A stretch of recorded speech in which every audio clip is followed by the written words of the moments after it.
Hello traders, FX Pip Collector here. Today is Wednesday, June 12th, and I'm going to be analyzing the pound US dollar starting on the monthly, working my way all the way down to the 1 hour time frame for the full top down analysis.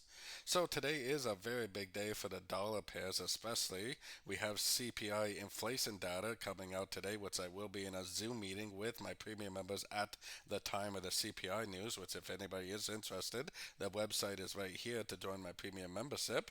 And we also have interest rate news coming out today for the US dollar later on today, which I will be in a live stream at the interest rate news starting at 6:30 UK time, GMT plus 1, or at 1:30 in the afternoon Eastern Standard Time, New York time. So either way, I do think that this is very likely on the monthly time frame heading up for either a running flat wave C or possibly an expanding flat wave C, just like I've been saying for the past quite a while now. Heading down to the weekly time frame, I'm still looking at this right here as the end of a crescent. I still think this is 5 waves up like a 1. I still think it looks like 3 waves down like a WXY of 2. I personally still think this is a wave 3, and I still think it's likely to make higher highs, higher lows, and continue to trend up for either that running flat or expanding flat wave C. Heading down to the daily time frame, I do believe this is the end of a wave 2 right here. I think this wave 5 is the end of an uptrend for a wave 1. I think this is all just subdivisions of a big old wave 3.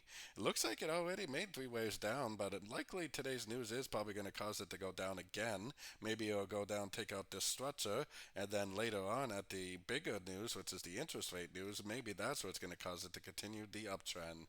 So going down to the 4 hour time frame.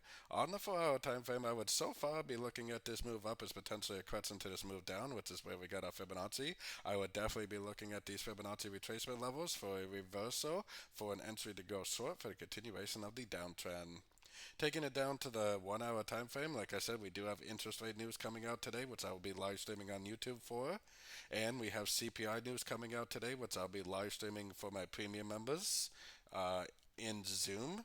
So if anybody is interested in joining that, definitely check out my website, which is down here. But I do think there's a pretty good chance that we are going to get another push down. Maybe it will drift up to the 61.8. Maybe it'll just continue to hold the 50. Either way, I think that CPI is probably pretty likely to cause a push down. And then, most likely, the interest rate news this afternoon, I think, is what's going to cause it to reverse back up.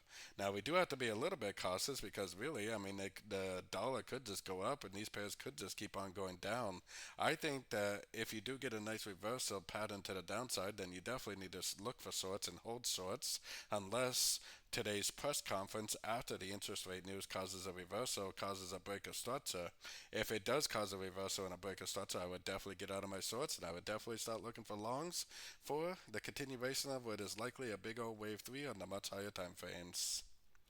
So don't forget to join my free Discord channel, which is linked down here in the corner. And don't forget to check out my website if you'd like to get access to my daily live trading sessions and my swing trade setups. As always, thank you and happy trading.